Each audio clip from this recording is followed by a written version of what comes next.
Om Swastiastu, saya Iputu Tuangga Setiawan, NIM 19621210005 akan mempresentasikan tugas progres coworking space. Di slide yang pertama terdapat cover, lanjut ke slide kedua, kajian program ruang coworking space. Coworking space dipahami sebagai sebuah lingkungan atau ruang di mana beberapa profesi dapat bekerja dalam suatu area secara bersamaan, baik dalam ruang private ataupun ruang kerja. Berdasarkan tipe penggunanya, coworking space dapat dibagi menjadi 3 tipe. Pertama, coworking space bagi profesi khusus, yang kedua yang digunakan oleh satu pelaku, dan yang ketiga coworking space umumnya di mana sering digunakan oleh freelancer atau pengusaha kecil. Desain dibuat dengan menyesuaikan kebutuhan dan karakter pengguna seperti unik, friendly, dan menyenangkan. Lanjut ke slide selanjutnya. Terdapat persyaratan ruang, sirkulasi, besaran, dan sketsa berskala coworking space. Pertama, coworking space mempunyai standar ruang yang dapat mewadahi untuk kegiatan utama, adanya kebutuhan fisik interior yang dapat membuat nyaman, terkait dengan pencahayaan, pengawaan, suasana suhu, furniture, dan kenyamanan ergonomi. Di samping itu, area coworking space dilengkapi seringkali dengan berbagai fasilitas penunjang. Sepenuhnya operasional dibedakan pada biaya. Standar aktivitas dibagi menjadi beberapa golongan, seperti aktivitas perorangan, kolektif, kelompok, dan sosial. Dan berikut adalah kategori kebutuhan dan fasilitas coworking space. Pada area utama terdapat area kerja individu, area kerja grup, saling kenal, dan area kerja bersama tidak saling kenal. Fasilitasnya area coworking space. Dan area penunjang terdapat area komersil dan area bersosialisasi. Terdapat pada area coworking space dan outdoor. Yang ketiga, area service, terdapat area staff, gudang, dan kamar mandi. Lanjut ke slide selanjutnya. Terdapat besaran ruang dan sketsa berskala coworking space. Jenis ruangnya area sosialisasi berukuran 4x6 meter dengan besaran 24 meter persegi, dan area ruang kerja dengan ukuran 5x6 meter besarannya 30 meter persegi, area staff 5x5 meter dengan besaran 25 meter persegi, area kerja individu 4x5 meter besarannya 20 meter persegi, dan area meeting 5x5 meter besarannya 25 meter persegi, dan area komersil 6,2 x 5 meter besarannya 51 meter persegi, dan gudang dengan ukuran 4 x 3 meter besarannya 12 meter persegi, dan ada tempat parkir dengan ukuran 9,6 x 4 meter besarannya 38,4 meter persegi. Yang terakhir ada teras dengan ukuran 2 x 5 meter besarannya 10 meter persegi. Dan di sampingnya merupakan sketsa berskala dari coworking space yang berskala 1:100. Lanjut ke slide selanjutnya, terdapat sirkulasi dan suasana ruang coworking space. Sirkulasi ruang luar, pemisahnya antara pejalan kaki dan kendaraan mutlak dilakukan.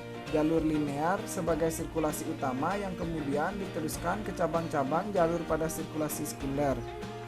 Dan suasana, variabel penentu suasana ruang. Suasana ruang dapat dibedakan menjadi 3 aspek, yaitu lingkungan fisik, psikologi, dan sosial. Masing-masing aspek mengandung kelompok-kelompok stimuli yang khas. Setiap kelompok stimuli yang khas membentuk variabel.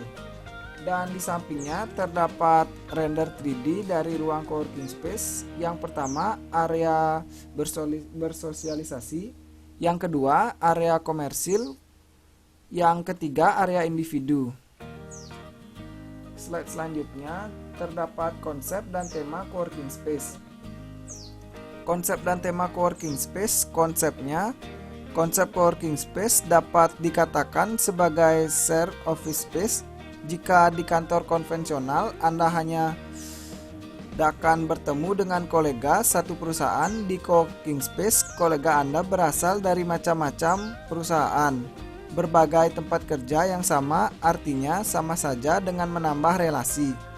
Tema coworking space, tema desain yang diambil pada coworking space adalah tropical. Elemen alam dari iklim tropis dapat dibedakan jadi inspirasi dalam mencari pola-pola alam bergaya tropikal. Beberapa yang dapat Anda jadikan referensi pola adalah fauna dan flora yang eksotis. Di slide selanjutnya terdapat moodboard dari tema coworking space. Lanjut ke adaptive reuse. Desain arsitektur berbasis pengetahuan. Salah satu asumsi dasar dari pekerjaan ini adalah bahwa desain arsitektur berbasis pengetahuan bergantung pada pemahaman preseden desain dan bahwa proses desain adalah proses dinamis dari adaptasi dan transformasi pengetahuan dan upaya atau pengalaman awal untuk menyesuaikan dengan kebutuhan saat ini. Studio dan teori arsitektur adaptif yang dapat digunakan kembali. Mendaur ulang dan menggunakan kembali bangunan yang sudah ada merupakan tugas penting bagi arsitek. Ini menuntut perhatian yang cukup besar di arsitektur karena menuntut keterampilan dan kepekaan yang berbeda dari desain biasa dari awal. Selanjutnya, coworking space, analisa arsitektur penggunaan kembali adaptif. Masa, ukuran, ritme, dan bentuk bangunan yang ada semuanya memberi peluang untuk keseimbangan atau titik tandingan. Analisis formal dalam arsitektur penggunaan kembali adaptif. Tantangan besar dalam analisis formal arsitektur adaptif reuse adalah perlunya mempertimbangkan baik bangunan asli dengan penggunaan aslinya dan struktur fisiknya serta bangunan yang telah diubah dengan penggunaan baru dan struktur fisik baru. Strategi renovasi, faktor terpenting dan bermakna dalam desain bangunan adalah hubungan antara yang lama dan yang baru.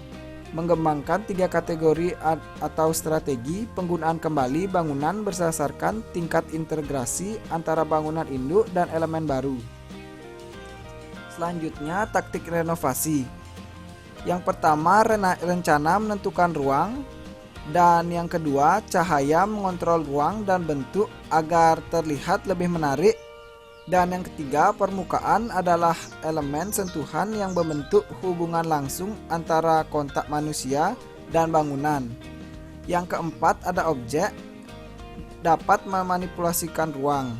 Yang kelima, ada bukaan adalah titik fokus di dalam gedung, membuat tampilan, memberikan orientasi dan membangun hubungan antar ruang. Yang terakhir ada gerakan, dapat terbukti lebih dari sekedar fungsional dengan membentuk elemen perapatan dan titik fokus di dalam bangunan. Ya, sekian presentasi dari saya dan progres saya. Jika ada kurang atau salah kata, saya mohon maaf. Terima kasih.